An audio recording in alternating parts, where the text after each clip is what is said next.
ഞാനും മിനി. നിങ്ങൾക്ക് പലർക്കും എന്നെ അറിയായിരിക്കും. ഫേസ്ബുക്കിലും വാട്സാപ്പിലും എല്ലാം ഞാനുണ്ട്.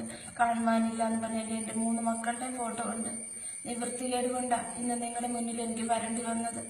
ഞാൻ 17ാമത്തെ വയസ്സിൽ ഒരു ബസ് കണ്ടക്ടറെ സ്നേഹിച്ച അയാളുടെ കൂടി ഇറങ്ങി വന്നതാണ്. ഞാനൊരു മുസ്ലിമായിരുന്നു. എനിക്ക് 3 ആംഗളമാരുണ്ട്.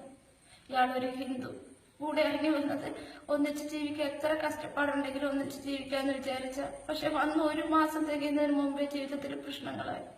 പ്രസവിച്ച് 1 മാസം പോലും തികയാത്ത തന്നെ പുള്ളി ഉപദ്രവിച്ച് കൈ 2ഉം കൂടെ മുകളിലോട്ട് ഉത്തരത്തിലോട്ട് കെട്ടിത്തൂക്കിയിട്ടില്ല, കഴുത്തിൽ വലിയ കമ്പി തിരികിട്ട് ഒരുപാട് ഉപദ്രവിച്ച്. നാട്ടുകാരെല്ലാം കൂടെ വന്ന് രക്ഷിച്ചു. ആശുപത്രി കൊണ്ടുപോയപ്പോഴത്തേക്ക് അവിടുത്തെ ഡോക്ടർ അവരുടെ അമ്മയോട് ചോദിക്കുക, ഈ കൊച്ചിനെ കരടി ആക്രമിച്ചതാണോ? അന്ന് എല്ലാരും പറഞ്ഞത് രക്ഷപ്പെട്ടു, എങ്ങോട്ടെങ്കിലും ഓടി രക്ഷപ്പെടാൻ. പക്ഷെ എനിക്ക് പോകാൻ ഒരിടം ഇല്ലായിരുന്നു, സഹായിക്കാനും ആരുമില്ല. സ്നേഹിച്ചിങ്ങനെ വന്നുകൊണ്ട് വീട്ടുകാർക്കും എന്നെ ഇഷ്ടമില്ല.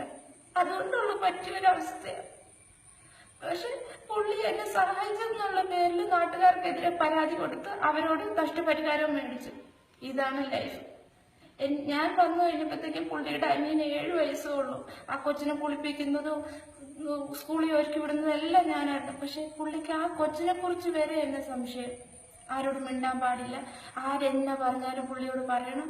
ഇങ്ങനെയാണ് പ്രശ്നങ്ങൾ. ഒരുപാട് ഉപദ്രവിച്ചിട്ടുണ്ട് എന്നെ.